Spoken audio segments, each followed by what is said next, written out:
If you're 16 and ready to start driving in California, here's how the process works.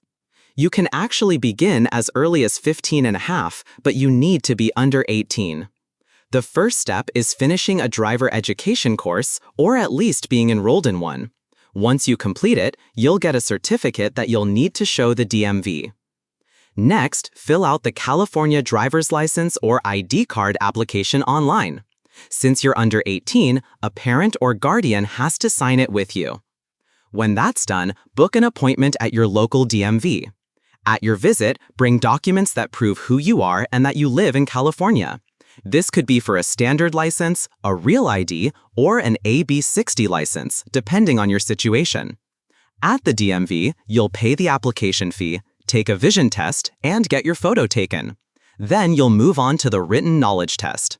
The test is multiple choice and based on the California Driver's Handbook. You'll need to score at least 80% to pass.